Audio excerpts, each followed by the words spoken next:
What they were doing was trying to basically move the technology of fiber optics from the laboratory to commercialization and industry. It took 15 years till I got there. So when I got there, they said, hey, Dr. Mensah, look, this is one of the serious challenges in making fiber optics. We can't move it. Anytime we try to move it from lab rates of production, the glass is breaking.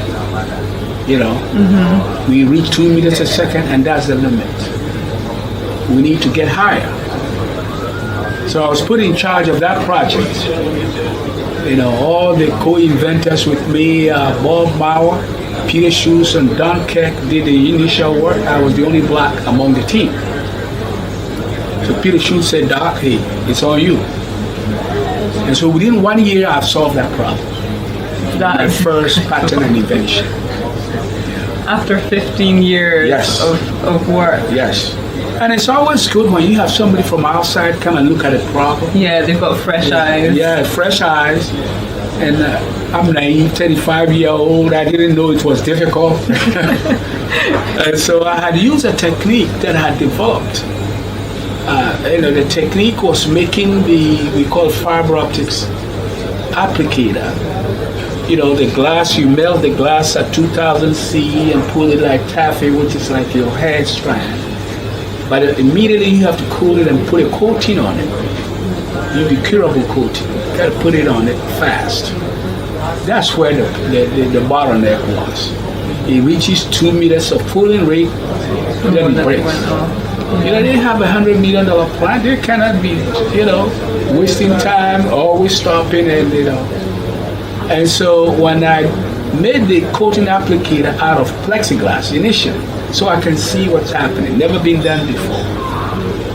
And in my simulation, we know mathematically that you have what is called vortices, because this is non-Newtonian flow. I don't want to get too technical.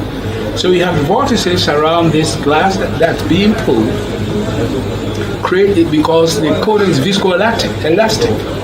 And viscoelastic fluids, but the mathematics will show you that you have these vortices, as we have predicted mathematically using finite element analysis. All right. But I was able to then see what's happening. So lo and behold, wow, there's these vortices. That's real.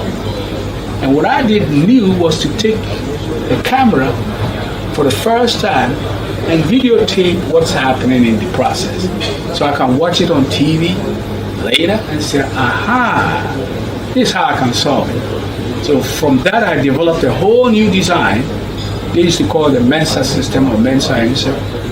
And immediately that problem was solved. We moved from 2 meters to 10 times the speed of production, 20 meters a second. I was a hero then. Yeah, it's like revolutionary. Exactly. And now, if you can pull it that fast, that technology is used worldwide now. If you can pull it that fast, that means you can bring the cost of production of fiber optics from $1 a meter to 10 cents a meter, just like copper wires. So when I did that, they replaced all the copper cable in America with this new technology. How did that feel for you? That you've literally changed the landscape of the world. Oh, exactly. In fact, when CBS interviewed me in America, the first sentence was, this is one of the engineers that revolutionized the internet. Because by so doing, that means the internet can take off. Instead of using copper cables where you cannot send pictures very much, but using the laser-based transmission system of a fiber optics, where lasers are the ones that are transmitting Facebook pictures, transmitting Instagram, videos, YouTube videos. The bandwidth, that means the information carrying capacity of that transmission is bigger when you're using lasers. And what's interesting, Vanessa, is that means I can sit here and send a tweet in seconds. I can sit here and send a Facebook picture to China in seconds, because the data is being transmitted at the speed of light. It's so hard to get your head around it.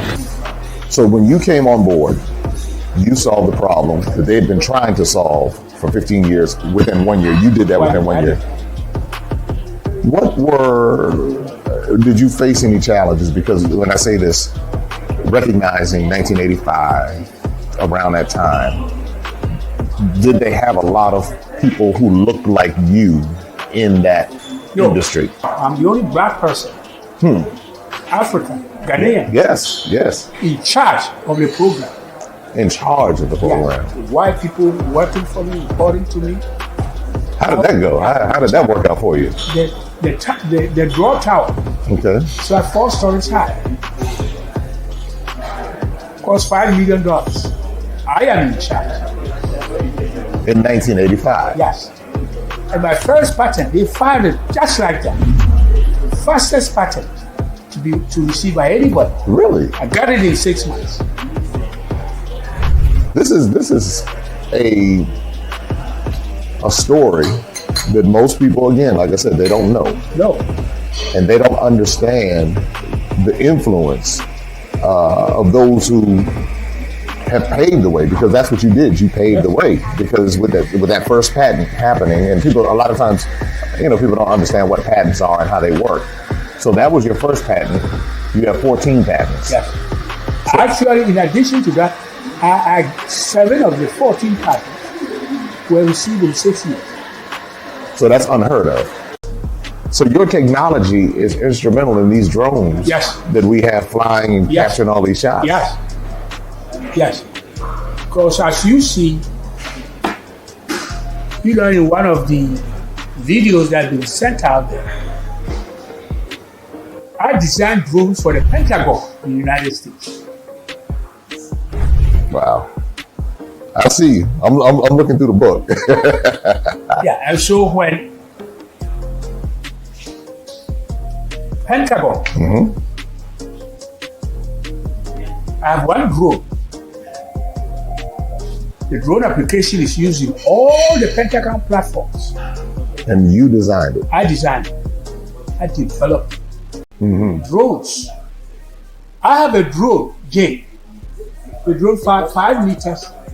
And instead of just farming and helping farming and all that, 5 meters, we had a spectrometer that can find minerals underneath the earth. From a drone? Yes. And you developed it? I developed it. Wow.